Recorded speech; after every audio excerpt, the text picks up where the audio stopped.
It was around 15 years ago, and I had spent the beginning of my day driving to Philadelphia and back. My partner at the time became a citizen of the United States. And so I had a really incredible experience watching a citizenship ceremony, which moved me more than I had expected. And then when I got home, I packed up and got ready to go. I was heading up to Penn State main campus. The next day, I was going to be delivering a workshop with another woman that I know. So I got in the car. I think it was, I don't know, it was in November, and I don't know, it was probably like around 7 o'clock or something.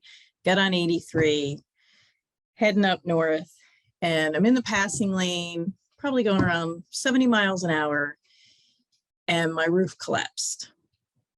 So I had no idea what happened to me. Because of that, my glasses were knocked off of my face. And so I was just kind of unable to see in a variety of ways because I'm extremely nearsighted and my glasses were gone. My windshield was shattered and hanging kind of like right in front of my face. And my roof of my car had been collapsed and so was blocking my view this way. So my memory of it is just that I don't know, just weird things started to happen in my brain, that I was driving a stick shift, and my memory is that I like put the gear shift in neutral and put the emergency brake on. I don't know why, but that's what I did.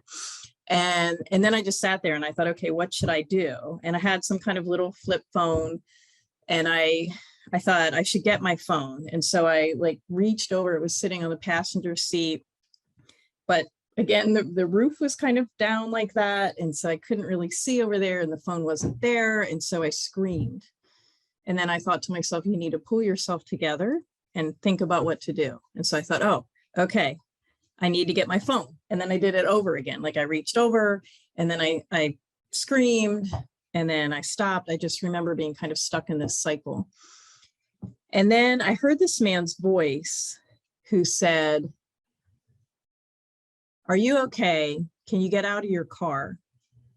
And I looked up, and the frame of like where the windshield was all shattered and kind of hanging, it had pulled away from the frame of the car. And I could just see the silhouette of this man sitting up on that like cement divider that's in 83 North. And I said to him, I said, what happened to me? And he said, "It was a deer and you need to get out of your car right now." And I said, okay. And this part of the story, I don't really know. Somehow at this point, I have my phone. The other thing is that I just remember having this real clear idea that I needed to have my purse, because I just knew that my car was just going to be totaled. I don't know. I wasn't thinking clearly, but I just thought I need my purse. I don't want to have to replace all my ID and everything. And so I feel like this little old lady, I like clutched my purse and I squeeze out of my door. And I'm just glad that I don't have some kind of physical disability, or I wasn't larger, because I would not have been able to get out. I could barely get my door open. I was up against that cement wall, but I get out, I climb up on the wall, I like scooch down to get next to this man. And I said, "Please don't leave me, I can't see." And he said, "It's okay, but we need to get across the highway right now." And I said, okay. And so what I become aware of is that somehow this deer had come across the southbound lane successfully, jumped over the cement wall and landed on my roof. And I suppose then was injured and went out into the highway. And then another car hit it. They had pulled over. There were two women in that car, but the deer is laying in the highway. And so everyone is flying up 83, seeing this deer and trying to get around it. So how no one hit me with my car sitting jammed up against that cement wall is a mystery to me. But this man helps me get across the road.